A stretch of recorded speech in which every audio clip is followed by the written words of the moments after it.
What is up, guys? Welcome back to another episode of Third and Very Long. I'm joined by my co-host, Tyler. Tyler, the regular season's over. Playoffs are underway. College football just ended. We both know that the Jets now own the second pick in the draft. Yep. And that game was huge for us because not only were we watching Justin Fields, we were seeing what Devontae Smith can do, what Justin Ross can do, also what Jalen Waddle can do when he is up next. Yeah, well, these playoffs have shown us that like you have ups and downs with these kids, like Justin Fields, where you look at that game against Clemson and you are like walking around like this kid could take the number one spot from Trevor Lawrence. People really were saying that stuff, and now it's like people will come down to earth. It's Justin Fields. It's not Trevor Lawrence, and people now Justin Fields after his performance on Monday against Bama, like they just shown that he's just not there like people thought he was. He's a competitor. He goes through his progressions well, but other than that, he's just another Ohio State quarterback. I mean, if you look at it, like Dwayne Haskins like destroys his stats at Ohio State. Mm-hmm. Like it's not even close. And you see where Dwayne Haskins was such a great prospect, this and that, and now where is he? Not even on a team. Cardell Jones, another Cardell quarterback. Jones, he barely made the XFL. Like it's just the Ohio State way. It's a system. It's the same thing as Alabama. It's a system. These quarterbacks, every single play, they have two options, and basically they're looking over to the sideline, and the coach is telling them which option to pick. Yeah. Because their coaches are up top looking down at the defense and says, okay, you could do this, this, and this. Pick play one. Look at the sideline. Let's pick play one. That's what these system quarterbacks do. And unfortunately, like Justin Fields is just another one of them. And honestly, Mac Jones looks like one of them too. So even though he looked electric, he had like 400 yards, something. I don't know. He was ridiculous too. So, but these are the guys I want to stay far, far away from. I'm really not keen on picking a quarterback at number 2. What about you? I'm not either. And I saw a lot of analysts saying you should just take Devontae Smith. They're making that bold call. I don't know if you've seen that. Yeah, I've seen that. And Crazy. I think that's too early to draft Devontae Smith. I think he's a top 10 guy for sure.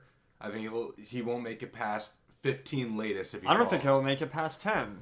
It's just he's one of those types of things that's like he's long, he's a little bit smaller, but like you look at him and you're like 175 is not going to cut it in the league. And I know he's going to bulk and he's going to get on a program and stuff, but like 175 just doesn't cut it in the NFL anymore. Not at all. There was one scary comparison that was made out of Devontae Smith's game last night that I after watching the game and seeing his like route running and the plays he made only in the first half because they decided they wanted to take him out. Well, no, he dislocated his finger. Oh yeah, that's right, his hand. He dislocated his finger in the first half. He immediately dislocated. But his it's finger. okay. It's not like he did put up a goose egg. Yeah, true. Yeah, he set 3 records. Exactly, and that was playing half a game. So I mean, you have that going for him, but I don't know. It's just this like all these like maybe he could come out and be the Calvin Ridley. Like Calvin Ridley's a smaller guy, and he's great route runner and stuff like that. But I need to see Devontae Smith be 180, 185 by pro days and the combine and stuff for me to be like, oh, okay, Devontae Smith is getting there. If I was the Dolphins, I would take it. Oh yeah, if I was the Dolphins, I'd take him because you have Parker, who's a big physical receiver, who's going to get the main attraction against secondaries. And then you get Devontae Smith, who you can plug and play anywhere else in the field. And also knows his quarterback very well. Yeah, they have quite the chemistry. They have quite the chemistry already. So it's like they played a national championship game together. Like and maybe somebody we know was the offensive coordinator. That would be Brian DeBoll. So I don't know. That's a situation that's gonna. I do not know how this draft is gonna unfold. Over these, like, I'm sitting here and I'm reading up and blah, blah, blah, and I'm just trying to gather everything. I have no idea what the Jets are going to do. And, and that brings up another good point, too, because now you hear all this fuss with Deshaun Watson being unhappy with the Texans. Right. And now I pray that Eric Bieniemy does not go to the Texans, because then... Yeah, but the thing is I think Deshaun Watson's relationship with the Texans is like gone, depleted. Like Absolutely. I don't know how an owner can come to you and be like, "Hey, I want you to put some input on our GM search," and then just hire a GM without even contacting Deshaun Watson. Like I would feel like if I can't even fathom like how like much disrespect. Like you could have not told him that he was gonna be in these GM searches. You could have easily done that, but they decided to. Whatever, drag him along, and now it's like they treat him like it was bring your kid to work day, and he was just there like just saying what he thought, and they were like, "Oh, that's cute, let the adults." But they didn't even bring him. Yeah, they didn't even bring him. That's the bad part, and he's like the anger is like a 10, and you see Andre Johnson and DeAndre Hopkins all over social media saying, "Stand your ground, Deshaun." Like this couldn't I pray, and every other Jet fan out there should be praying that Joe Douglas makes a call to whoever, Nick Cassiario. Jet fans, I don't care if you're not religious, you're going to church this weekend, and you're going to pray for Deshaun Watson. That Deshaun Watson does not get his wish one last time, so he can come run Big Apple, because you got to give up the number 2 pick. The number 2 pick, whatever probably the hell next they year. ask for. Probably next year's pick, probably a second rounder, whatever it is, give it to the Texans. We have another first. We have plenty of draft picks. If you get Deshaun Watson to New York and he is a New York Jet, the Jets automatically become a contender. Simply because... A playoff contender. Let's not... Yeah, no, playoff contender. Oh, I thought you meant like a Super Bowl contender. I mean, okay. if you're a playoff contender, like, you have a chance. You have a chance. That's true. So okay, you're a contender. So, like, if he's here, you're automatically a contender because... he's taken... When somebody comes to the Jets, like Sam Darnold, you're like, oh, he's a great prospect, but he has those struggles. It's the Jets' struggles. Well, you can't get out of your own way.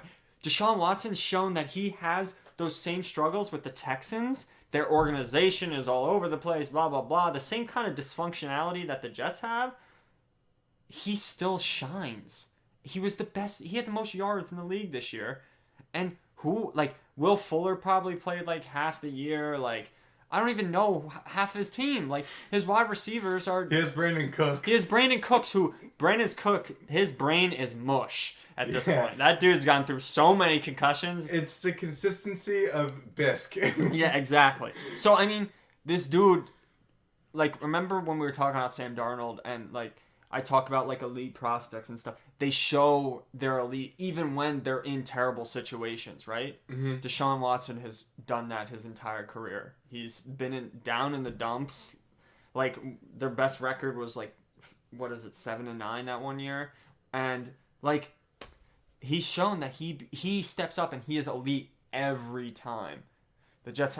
I don't know if the Jets even have a player on the squad that is elite all the time. You know? So that's something the Jets have never had. That's a very good point. Right? That just opens up the door for us and everything too. Especially with the young receivers we have, like Denzel Mims, he'll have a quarterback who is athletic and keep up with him. Competent, yes. Doesn't throw off his back foot across the field 4 times a game. Exactly. And he goes, and the thing about him too is he's more versatile than Sam. When the pocket collapses, he can run for 40 yards and break ankles along the way. I mean, I always said that draft that I like Deshaun. That's obviously like Mahomes and stuff like that. But I always said like Deshaun had a chip on his shoulder. Like even at Clemson, like that Clemson team was pretty good, but like Deshaun showed like he was the best and he was always the best and he's been continuing the best. So Jets fans, pray for Deshaun Watson. I don't know if it's going to happen only because it seems like the Texans are just backtracking. You saw they put out an interview for Bieniemy. So that was like, I guess, the first of Deshaun Watson's wishes. Like he got something he wanted. So I don't know. I mean, we have a lot of coach openings this year. That's true. Seven job openings, including our, beloved New York Jets. I mean, I have a couple of predictions and stuff for like the coaching carousel. Do you want to dive right into like who our picks are? Yeah, let's get right into it. What do you want to start with the Jets, or do you want to start? No, with we'll team finish first? with the Okay, Jets. Yeah, we'll finish strong with the Jets. Let's- of course. let's- We'll do something they can't do. Yeah. Let's start off with someone who I literally have no idea where they're going to go to, and that's only because they're kind of just brand new into the search, and that's the Philadelphia Eagles. Mm-hmm. I really I think Harry Roseman was the one that should be going. I think they both should have been gone. I don't think I think it's like hand in hand. The GM hires the coach, like, unless you're the Jets. Then they should go hand in hand, and then the Eagles should get a restart. Yeah. I don't think Doug Peterson was completely fairly removed. I think there was some back and forth and stuff, and maybe they didn't agree, but I don't think Peterson was dealt fairly in this situation. The dude won a Super Bowl 3 years ago. But the Eagles, I mean, they talk about Deuce Stanley. They have Deuce Stanley, who's their I think he's their DB coach, and then there's another guy named Brandon Staley out of the Rams who's been named, has been kind of kicked around that maybe could go to the Eagles. But I don't know. Who do you think the Eagles are going to land? Well, I also had Brandon Staley going there because just seeing the Rams defense and the work he's done there, and the Eagles defense. The Eagles always had like a solid rush defense. Yeah, always their defensive line has always been Yeah. Fletcher Cox. Like they've always been pretty. I would say towards the top 5 in the league. So maybe Brandon Staley can bring over some of that pass defense to the Eagles, and also bring on an offensive coordinator who can help develop either work with Carson Wentz or whatever they have going on. Whatever back situation there. is going on there, yeah. Yeah, and then I have an unrealistic pick because I just don't see this guy leaving college football this year, and that's Lincoln Riley at Oklahoma. Only because you have Jalen Hurts as a quarterback. He's young, he's fresh, he fits the more everyday NFL kind of quarterback now. Yeah. Mobile, can get out of the pocket. He can complete the short passes, but his deep balls need work too. Of so course. maybe bringing someone in that Jalen has familiarity with the system. It worked well. Yeah, and can help him get reach that next level, or at least create a game that's unique for him. I like that pick. I think it's gonna wind up maybe crossing the Eagles. Yeah, an arm and a leg. But I mean, Howie Roseman's not the one to not spend an arm and a leg. You know what I mean? He'll do it. So I don't know. That'll be interesting. I think the Eagles are in a tough situation. They're $70 million under the cap. I don't even know. I didn't know you could even get that far under the cap. They have the most unattractive job opening in the NFL right now. I mean, that's got to be the lead. I don't know, the Lions, man. The Lions can't get out of their own way. No, they can't. I mean, they are consistently every year they have a 4,000-yard passer, and they can't win more than 4 games. I don't know. Why would you ever want to be the Lions head coach? Why would you want to be the Detroit Lions head coach? Seriously, I can't name one. They had a defensive-minded head coach, and they had the worst defense in the league this year. Exactly. Yeah. That's what. I get it. Maybe it is a reflection on Patricia, but. When's the last time the Lions had a competent season? Megatron? 2008? 2010? When they lost in the wild card? Yeah, I don't know. Who do you have the Lions going with? For the Lions I have Arthur Smith. I know he's a high candidate for a lot of these job openings right now. He was interviewed by everybody. Mm-hmm. I feel like Arthur Smith was the name that was on everybody's list. Yeah, I think he'll bring some of that Titans play action, run heavy, offense over the. He's got the right mindset. Yeah, he has a good mindset. He's worked with Vrabel. He has experience in playoff situations and everything. And honestly, Ryan Tannehill has never looked this good in his life. That's true. I think that has a lot to do with Derrick Henry. I mean, Arthur Smith is kind of simple in his game. He has the right kind of mentality, but he's very simple. So I don't know how he would translate to being a head coach. I think he's one of those guys that isn't going to be a CEO.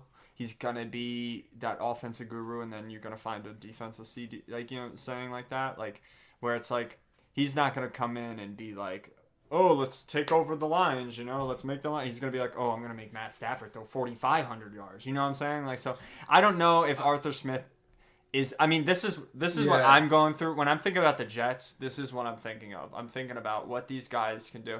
But, I mean, Arthur Smith, if he gets that run game going in Detroit, like, Matt Stafford's even more dangerous. You know what I'm saying? Exactly, because I feel like Detroit might need to like make things a little bit more simpler because the offense that Matt Patricia ran, I don't even know. I don't even know what the word to describe that was. Yeah, I don't even know. And we're Jet fans, so yeah, so it's hard, but mostly, and you know what? I had the Lions taking Salah or however you say it. Yeah, I had them going there because he's that CEO type. I mean, I think he's one of those. He's top of the list for coaches out there that, like, I think are leaders. They stability. They love football. Like, the passion is there. Like, I think that's a guy that would, like, I think he might thrive in Detroit because he'll change the culture. I think he's a culture changer, and I think that's what the Lions need. So I had Salah there, but Arthur Smith, I could see him going there and making Matt Stafford better than he is, which is pretty cool because Matt Stafford's also pretty good. Yeah, I feel bad for Matt Stafford. He never really had, like, a good I run. saw a mock trade of him getting traded to the Steelers. And I was like, please don't do that. Imagine Matt Stafford with Deontay Johnson, Juju, and Juju's a free agent. Yeah. I heard he really wants to come back, but I don't know how. But all those weapons, like, he would... Mike Tomlin would just... pick right back up, That would be so unfair. I don't want that. But yeah, Matt Stafford, I think Salah would be a good pick for them. And I like the Arthur Smith pick, but I think I had Arthur Smith with the Falcons. I liked, I see all these reports that the Falcons are going to tear it down. Matt Ryan's gone. Julio's gone. You know what I'm saying? So I don't think that's going to happen. I think the Falcons are smart enough to know that they still can get a couple years out of Matt Ryan, and Julio's still one of the best receivers in the league. So if they bring in a guy like Arthur Smith who can combo Julio with a run game, it's going to be crazy. I think that's a high-power offense that can still be high-powered. Matt Ryan won an MVP, 2 years ago? Yeah. He's not a bad quarterback. No, he's a solid quarterback. So, I mean, the Falcons are not that far off. I think it's going to be... I think they have pieces, and I don't think they're going to tear it down. What do you think? I think that this is my hope. This is my prayer that Eric Bieniemy ends up being the Falcons head coach. I think that kind of offensive style that the Chiefs have, they can replicate with the Falcons if they get a running back, like you mentioned. Hayden Hurst is a great tight end. He was a good pickup from them from the Ravens. Completely meshed well in the system and became like the Austin Hooper replacement. Yeah. Great price too for him. I feel what they need to do is they need to rejuvenate that defense and get better on defense and just bring in a running back. Because their offensive line isn't hideous. It's not bad. It could be better. It could be better. Well, I mean, the thing, Todd Gurley was having a decent year, and then he got benched towards the end of the year. I don't really know what happened, but, I mean, Todd Gurley is just Sean a walking... McVay ruined Todd Gurley's career. But Todd Gurley was doing decent with the Falcons towards the beginning of the year. Yeah. I only know that because I'm on fantasy, but he was doing decent, and then he got benched for, like, Ito Smith towards the, like, final 4 games of the season. So I don't know what's going on there, but, I mean, Todd Gurley's Todd Gurley. That's going to be a... interesting thing. So they're probably going to need another running back coming out of the draft. But I don't know. I definitely think you're right with they need to rejuvenate the defense. But I think right now they need to focus on making the offense more explosive. They went that route with Dan Quinn as the defensive route. And personally, I like Dan Quinn. I thought Dan Quinn going to the Cowboys is a huge deal for the Cowboys. That is a huge deal for the Cowboys. I'm telling you right now that the Cowboys defense is going to be twofold better next year simply because of Dan Quinn. Dan Quinn is a great mind, a great leader and stuff like that. He just didn't bring it all together in Atlanta, and I think he's going to go back to being a defensive coordinator where his specialty is, and he's going to thrive in Dallas. But back to the Falcons, I think I do like Eric Bieniemy there. That's my prayer. It's a good, I mean, I mean, we're both going offense direction. I think if they can get an extra, like, which is ridiculous, extra 500,000 yards out of Matt Ryan, that's a different Atlanta team. If he gets back to those MVP's numbers, because no matter if you could score more points, it don't matter. Mm-hmm. It don't matter, especially in the regular season. It really doesn't matter. No. I mean, I kind of had Bieniemy with the Chargers, only because I think Bieniemy is very. I think he's picky where he wants to go. I think he's either gonna go. I think he has 3 places where he might go. I think the Texans kind of dropped out after this whole GM coach Deshaun Watson thing. I thought he was gonna go to the Texans, but now I think he's either gonna go to the Chargers or the Jets. I think that's just where Bieniemy's headed. He wants. He knows that Joe Douglas is stability, and he knows that he has Justin Herbert and an elite offense with the Chargers. So I think Bieniemy is going to go there. And for the Chargers, I kind of picked either Bieniemy or DeBoll. I think either one could go there and be very successful. What do you think for the Chargers? For the Chargers, this is my sleeper pick. I have Joe Brady, the Panthers offensive coordinator. That's a good one. I thought what Joe Brady can do with those weapons on offense he has with Austin Eckler, Joe Kelly as the running backs, Henry as a tight end. Actually, Hunter Henry's a free agent this year. I just noticed that. He is? Yeah, I just saw I that. think they're gonna pick They're him. probably Yeah. If I was them, Mm-hmm. Keenan Allen there too. He's Mike Williams. And then the defense is freaking awesome too. Bosa and Ingram and Derwin, like. There's so many good pieces. Yeah. And you know what? It's young pieces. I would say probably Keenan's the oldest at 29. Like Mike Williams is 27, 28. Eckler's 26. Like all these dudes are not old. And they're still really, really good. Yeah, and I think he can bring some explosiveness to that offense, especially when you have Justin Herbert at 6'6" slinger. Who can run too, as we've seen, and isn't afraid of running over linebackers. No, he's never afraid. I knew coming out of Oregon that he was going to be something different. It was just to see like if his personality wouldn't let him be special, because he's such a straight face, like, okay, like I'm just gonna go in, get out, like type. He's just like super low key.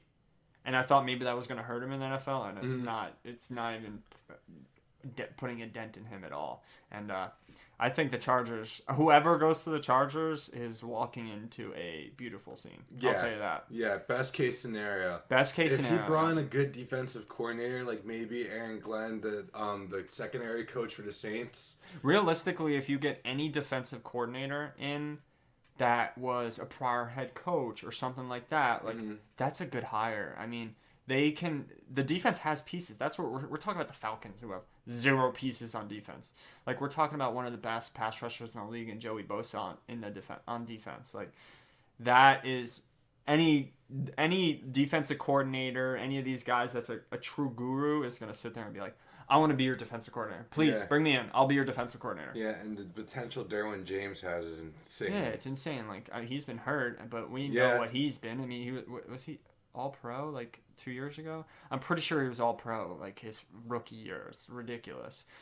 These guys are insane. So, the Chargers job, I would say definitely. I like the Joe Brady. I think the thing about Joe Brady is he's, 30, 31? He really doesn't have much experience at all. Like, I know he was within the Saints organization before LSU, and then LSU he was the offensive coordinator. He's a passing game coordinator.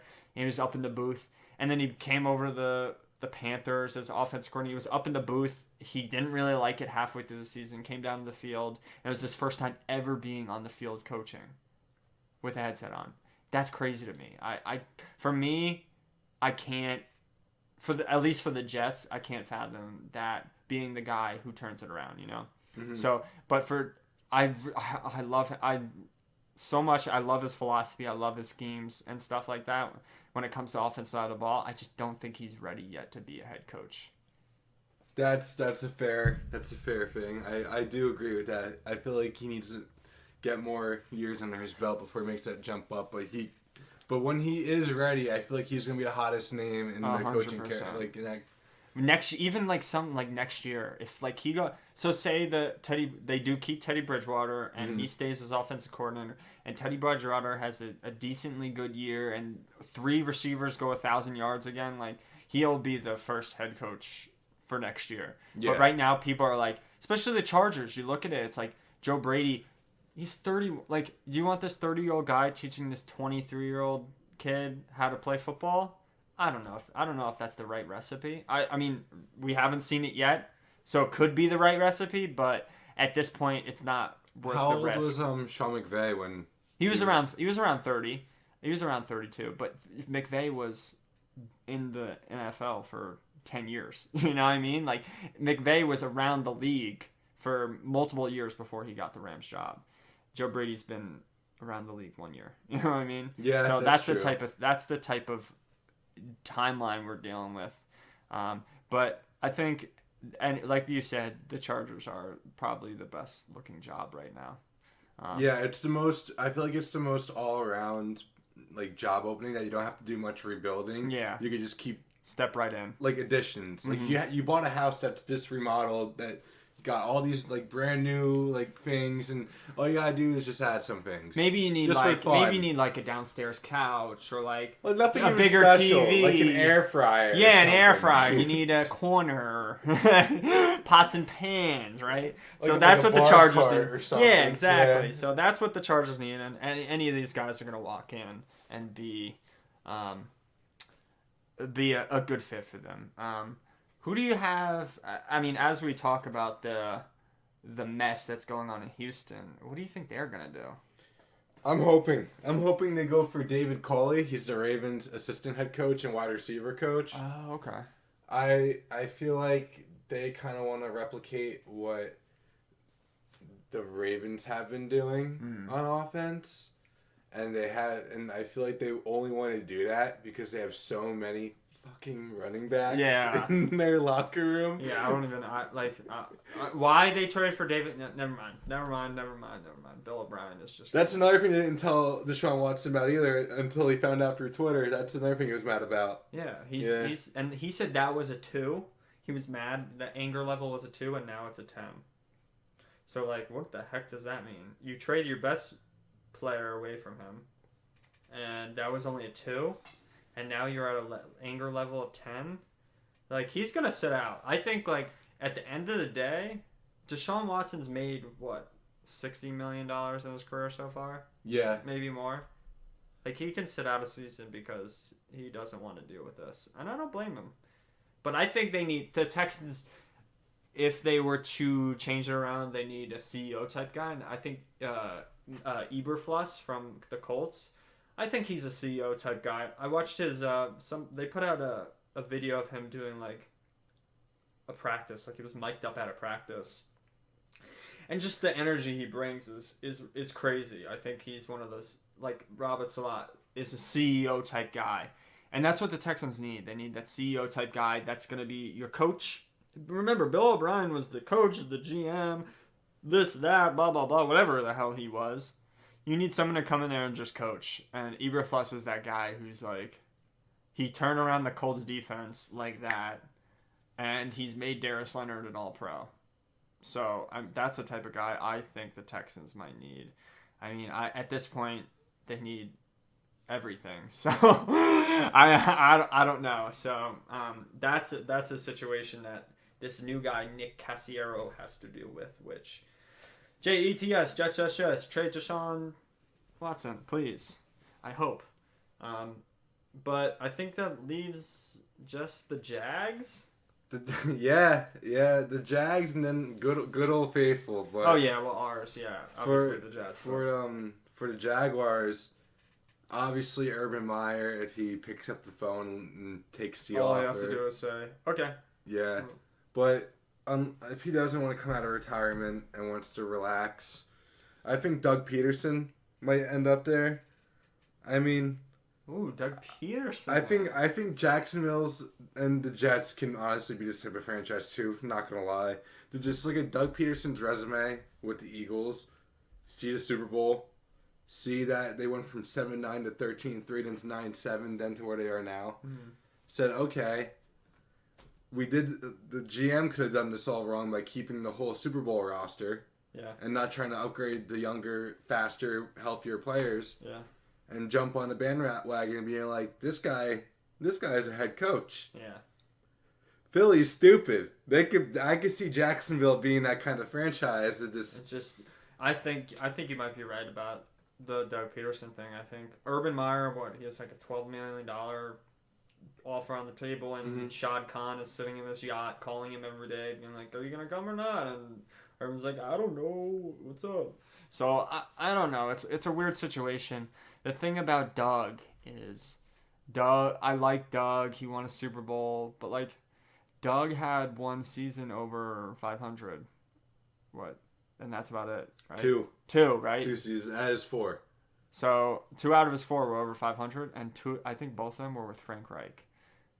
Yeah. As the offensive coordinator. So, I mean, that might have to do a little bit of it. I mean, it's accumulation of different things, and obviously Carson Wentz and blah, blah, blah. No, absolutely. I think Frank Reich, I want to put this out there. I do think Frank Reich is a huge reason the Eagles won the Super Bowl, and the reason why Doug Peterson's record is the record it is. Exactly, and I think it shows in Indianapolis that he could take. I mean, Philip Rivers is a no offense, Philip Rivers is kind of losing it. I mean, and they were still unbelievable even with Philip Rivers throwing. I mean, the first half of the year he was pretty bad. I think he was really bad. And the second half of the year he did prove himself that he was a little bit better, and he might come back another year. But he took that. That's a team that the defense is pretty good. I don't think it was over the top that good, that team, but Frank Reich, I think, takes them over the top, and that's why they were so good this year. I think that just kind of reflects on Doug Peterson. But I like Doug Peterson for the Jags. I like that. It's something different. I mean, Doug Peterson and Trevor Lawrence, you never know. You never know. I mean, Jacksonville always has these like underground pieces. Hey, out of somewhere. Jacksonville can also trade for Deshaun Watson. That's true, but I don't think he wants. Remember, he has the no trade clause, so Deshaun Watson can choose where he wants to go. That's true. So right now, I've only heard that he's willing to go to Miami, which is not good. Which is literally that's kind of the opposite literally the worst us. case scenario for us. If he goes to Miami, I will cry. I will literally cry. That would be rough. That would literally be the worst case scenario if he went to Miami. And he can go to Miami. All Miami has to do is trade them back their draft picks, pick. Which is outrageous. I don't think this GM would. Oh boy. I don't know. You know what? Give him 2. Give him Sam. I don't know. Give him everything. Call him Joe Douglas. Call him up. Call Nick Cassiero, whatever his name is. Call him up and say, "What do you want for Deshaun Watson? I'll give you my arm. I'll give you my leg and all my picks. Please do it. I want him so bad." Because him with our pairing of our new head coach, which I have like 3 names that I really, really would love. If the Jets hired them as coaches, I'd be ecstatic.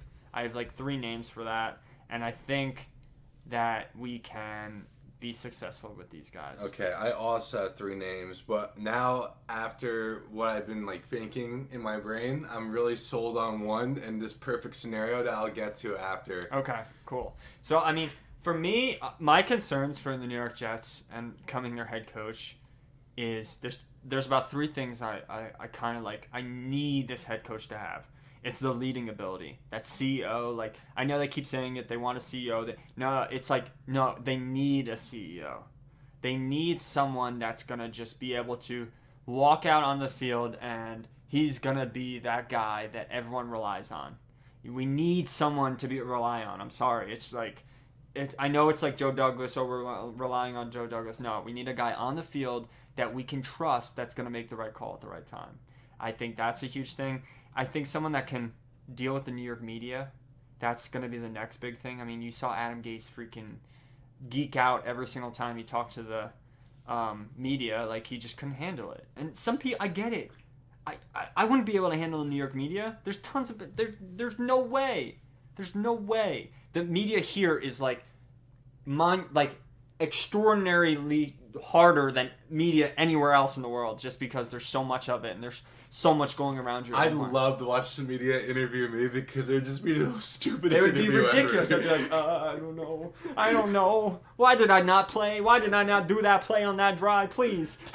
But like, no, that's a huge deal, and I think most of these candidates I have kind of fit under that bill. And then my last concern, which we really will never know until the time the coach signs, is the staff choice.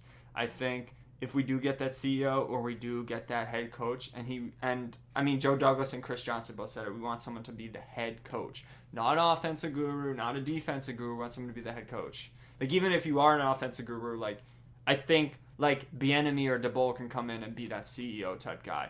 I don't think Arthur Smith can come in and be that CEO guy. I don't think Joe Brady can come in and be that CEO guy. But like guys like DeBoll and Bieniemy, I think can be that CEO guy. But I am concerned that these staff choices could be completely wrong. If they don't get the right defensive coordinator or the right offensive coordinator, it could go down the drain like that. Like if Salah doesn't bring in a competent offensive coordinator, then it's just another wasted product, So that's my next concern. But my overall favorite right now, right this second, even though I know Robert Salah has a second interview, is Brian DeBoll. I still think Brian DeBoll is that guy that he looks like Joe Douglas. So I would love another Joe Douglas on the sideline. So that's something that's pretty funny. But I mean, he was part of that Pats dynasty. He was the wide receivers coach, and he was a defensive assistant. Mm-hmm. So that just shows you immediately. Well, he was a defensive assistant like for 2 years, and then moved to wide receiver coach.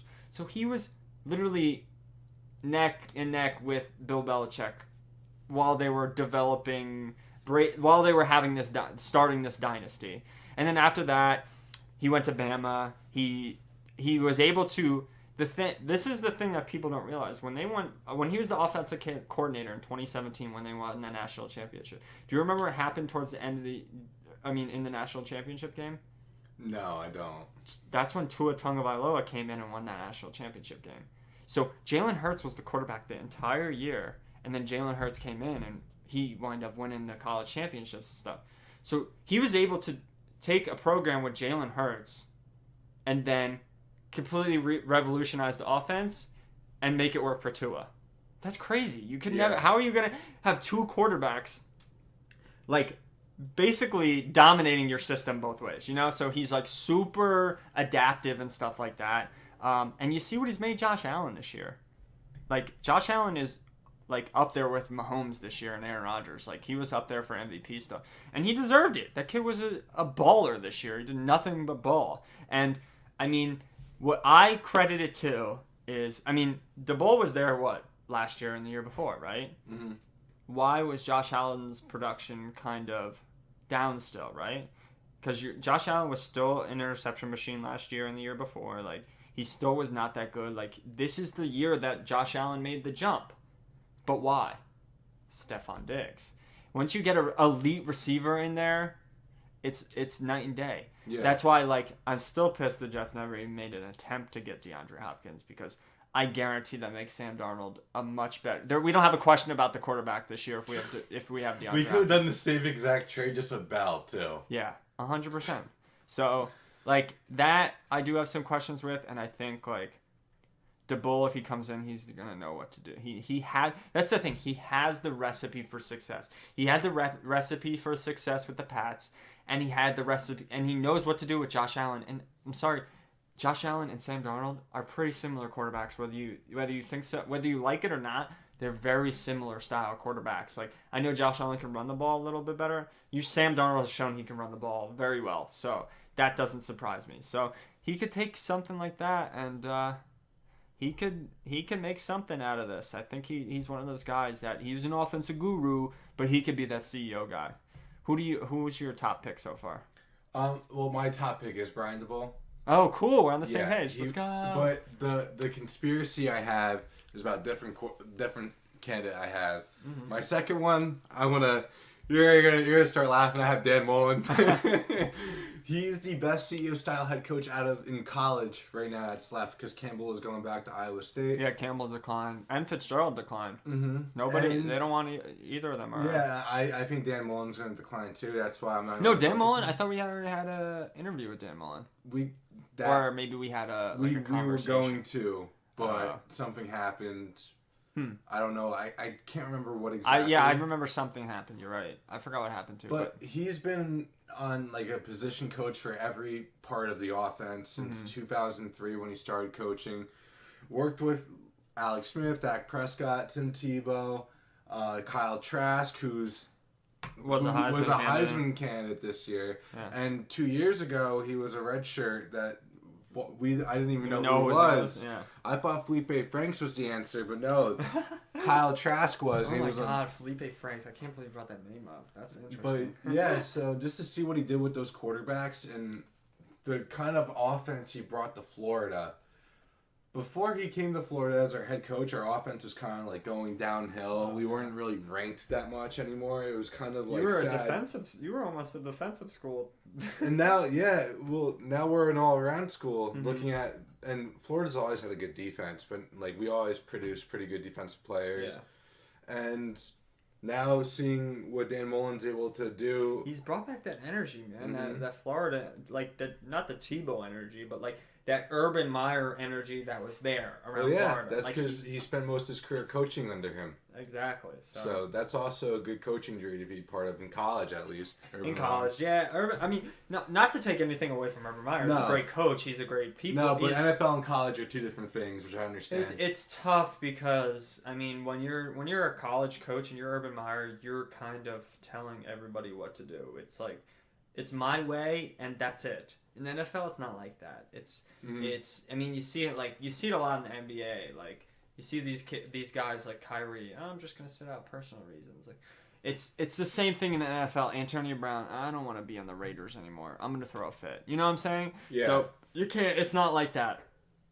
And I think that's why Urban Meyer has not signed on because he can't. He's not gonna be able to get it his way. And I think Shad Khan saw that and. I mean, he's offered him at that, but he's told him from day one that he's still going to be involved every day with the player personnel and stuff like that. And I don't think Urban Meyer wants that, but I do think that I do think like Dan Mullen maybe isn't ready yet to be an NFL head coach yet. I think if I see who's going to be your quarterback next year for Florida.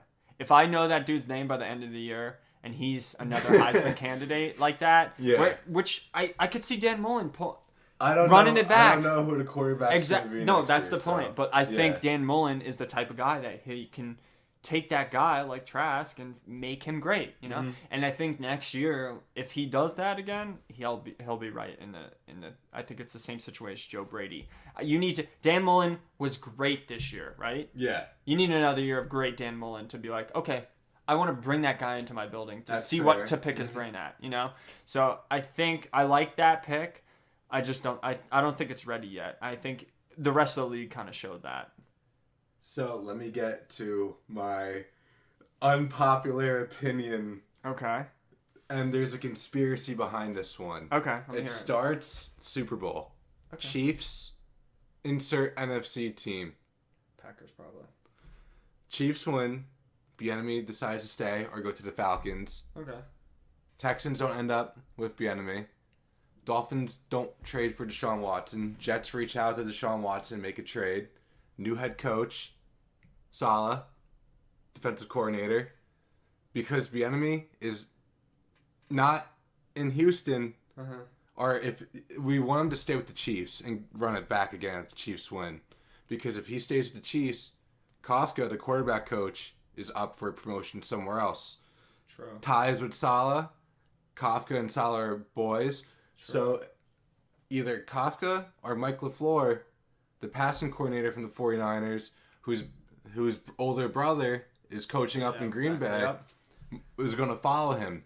Get the promotion. Robert Saleh, defensive-minded head coach, bringing in an offensive coordinator like Kafka, who worked I think he might be able to bring both.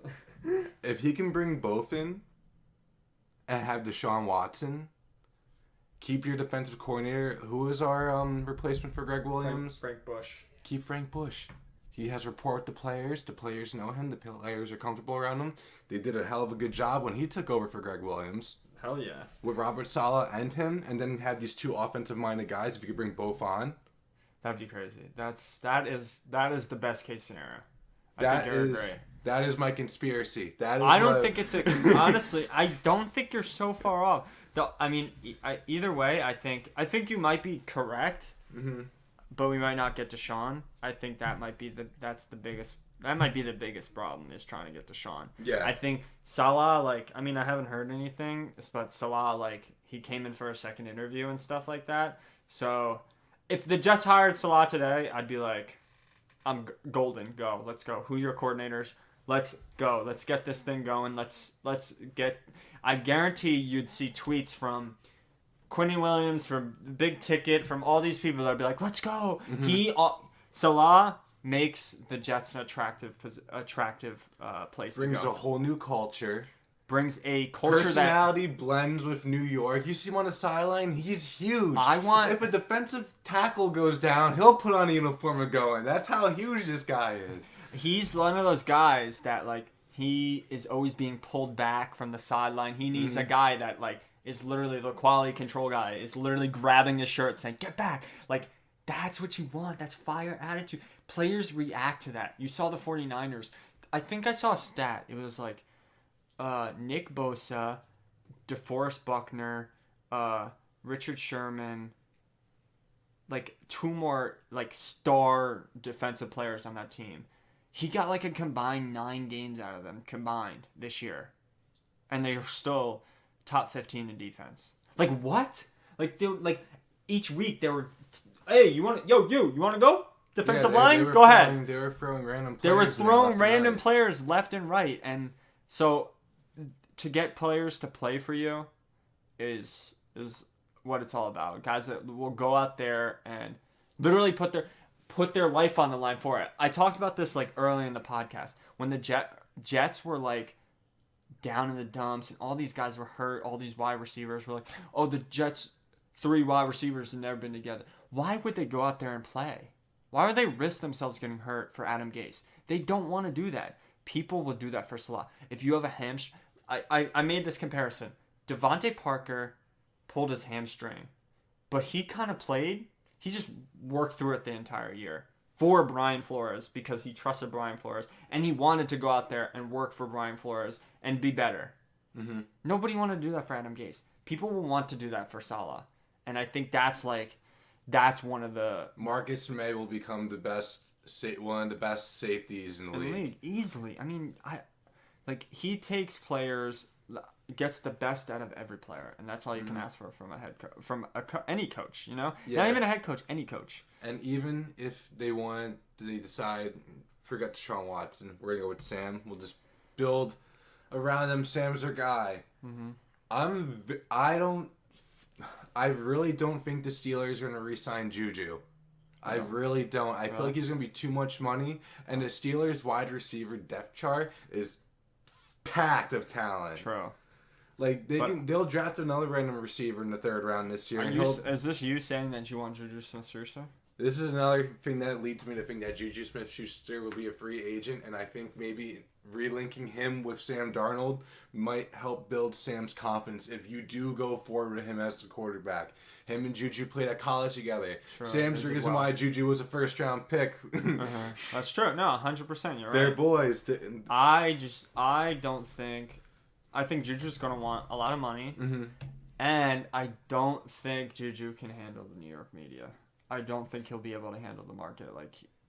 He is getting destroyed right now everywhere because of his comments and stuff. Yeah. In New York, he's going to be baited and blah, blah, blah. And each week, it's going to be a distraction. Personally, I don't want Juju. I pay Allen Robinson. It's going to probably be the same This goes back to my other... the one, remember Joe Knows Douglas, episode? Yeah. The rebuild. Go check that out, by the way. Yeah, check that out. It's on YouTube and it's on Spotify. But yeah, I don't know. I really think Salah can come in here. I think people want to come. Allen Robinson hates Matt Nagy. Why would he go back to Matt Nagy? He wants someone that's going to be fired up like Salah. Like that's what people want. People don't want. I was going through the free agent list today. It's like, Aaron Jones is one of them. Aaron Jones, running back's going to be an interesting thing because I think Joe's going to look for. Everything. I've said this before. I want Najee Harris so bad. Yeah. I don't think it's plausible because I think he's probably going to go like top 15, top 20. But I don't think he's going to that high. I think after that game, I don't know. Depends what his 40 time comes out to be. But I think he's that guy that I want to match up with Perrine. I think that'll be a good matchup. But, I mean, really, I had DeBull and Salah as my favorites. And then I kind of put Bieniemy on the list. I think there's a reason that people say the things they say. And, like, everybody raves about Eric Bieniemy. Everything. He's a leader. He knows what it takes. Like, as much as people are like, yo, like, my main concern is, like, Andy Reid calls the plays. What is Bieniemy doing? But, like, Patrick Mahomes came out with a statement. I read the whole thing. It was all about how, like, the offense wouldn't be anywhere would it be without Bieniemy. Like, he takes Andy Reid to the next level, and that's why they are the way they are, is because Bieniemy puts them over the top. And I was like, that's interesting. Like, I wouldn't mind Bieniemy, and I would, if the Jets were like, hey, Eric Bieniemy is our head coach, I'd be like, let's go, let's start it up, because he is a leader. I mean, everyone's like everything I read about him is he's a vocal. He's like he was a former player. He knows what it takes. Like, that's something that very much intrigues me. Even though I'm kind of scared about his Andy Reid byproduct. Yeah. You know, that scares me. But I mean, any of those three guys, I really, really like. I mean, I'll be super ecstatic.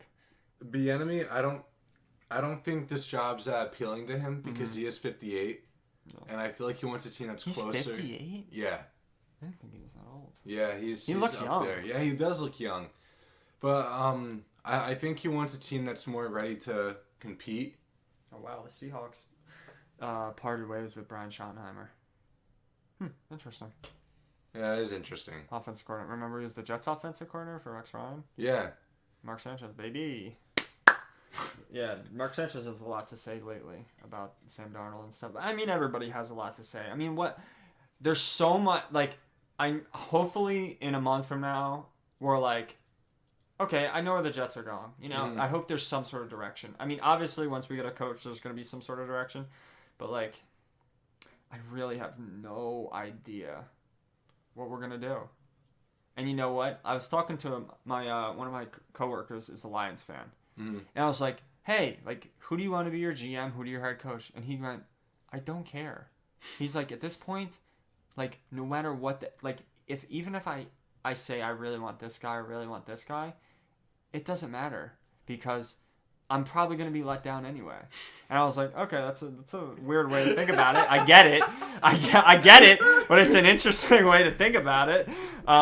So, I mean, you can have that mentality of it, and, like, the Jets, I mean, I don't think the thing about the Jets that's different from every other year is Joe Douglas, man. I've never heard the Johnsons talk about anybody like they do a talk about Joe Douglas. When's the last time the Johnsons praised anybody? They don't. They're like, oh, we're gonna let Joe Douglas run point.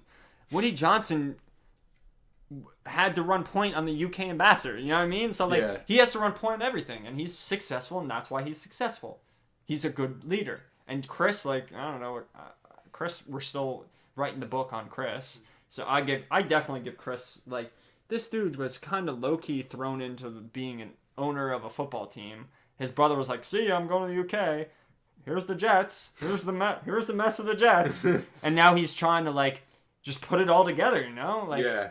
I feel bad for Chris, but then at the same time, I'm like, I don't feel bad for Chris. As long as he lets the thing, what happens is when these owners and these big rich guys get involved in it, they start stepping away from the football of it. And what they don't realize is the football of it is a huge deal. The money side of it's obviously huge, but the football side of it's also very important because football people know football. Joe Douglas is a football person. Joe Douglas has played football in his entire life.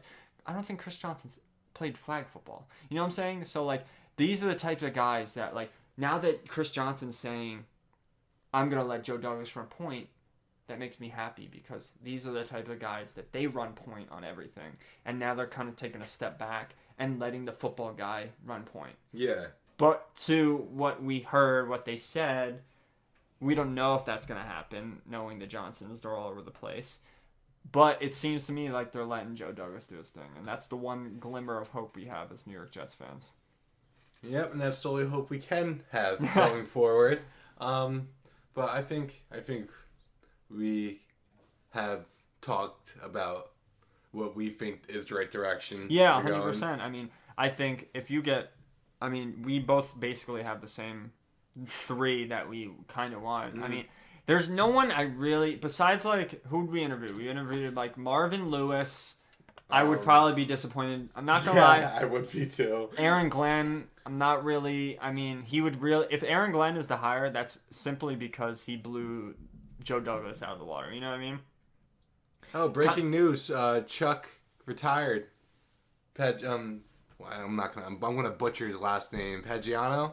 Oh, really? Yeah. Oh, he retired. Pagano. Yeah, Chuck Pagano. Remember why? His cancer? Yeah, he was. Him and Bruce Arians. Yes. And then he got... So he was the head coach at the Colts, and then he had cancer, and then Bruce Arians took over, and that's when Bruce Arians got hired to Arizona. Why did I say his last name like that? It's just like throwing me off. Probably because of the who's the fighter? The Chuck guy, the fighter, the Iceman. Oh. I was at first. I'm like, wait, Chuck, but that's funny. But I think if any of these guys on any of these lists, besides like I said, Marvin Lewis, Aaron Glenn, I really don't. I don't want Arthur Smith, and I could maybe stomach Doug Peterson depending on, because I mean the dude did win a Super Bowl. He knows what it takes. Like I would not be sad about Doug Peterson. I would have questions. But realistically, I mean, any of these guys we can hire, and I think it's a good list, man. It's a good list. I mean, it's much better than our list from 2 years ago.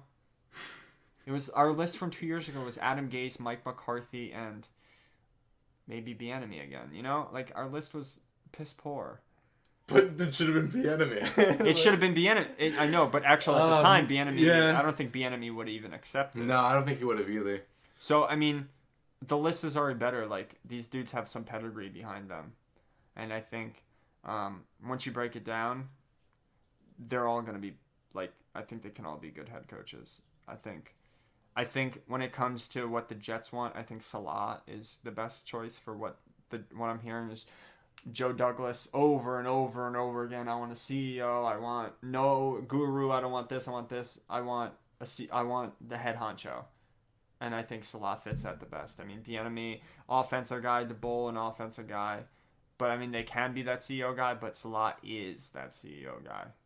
So, I mean, if you had to pick one guy right now to be the head coach, who would you pick? Go.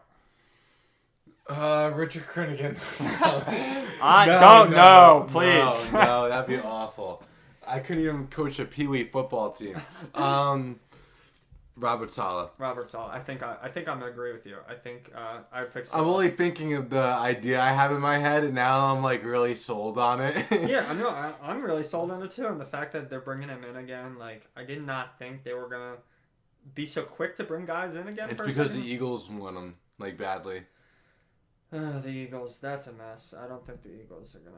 I don't know. The Eagles, I think the Eagles would be the one to just jump right ahead and just pluck him out of the thing, but.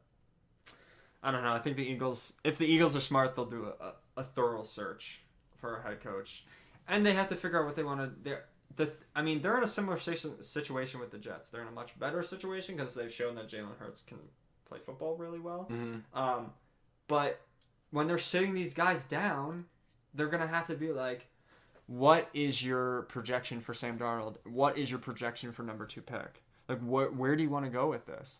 And at the end of the day, if your visions don't align with Joe Douglas's and Chris Johnson's visions, then they're not going to even give you the time of day. So the fact that Salah got a second interview and I think he's flying in today. I think he flew in. here already doing that second interview. I thought it'd be done by now, to be honest. I read this this morning. Yeah, I read this morning, but that's okay. That's good. Who cares? Take Salah out in the town. You and Joe. No, seriously. Yeah. I mean, what, the town. The town. Yeah. New York City. You can't even eat on the street. But take him around. Show him the facilities. Show him Florham Park, man. Get him a mask. Get him a mask. No, but social seriously. distance. Show him the facility. They just have a beautiful, distance. beautiful facility. Show him that. Do whatever he wants to do, and just win him over and make him want to be the head coach of the New York Jets. I don't want any of these guys coming in. It already seems like Bieniemy's like stepping over things and stuff like that. I don't know if I want to be. I want someone to come in here and be like, sits down and be like, I want to fix the New York Jets with you, Joe Douglas. Mm-hmm. And I think Salah, and I think DeBoll is one of those guys where he's been around and he's like, I know what to do. I know what it takes.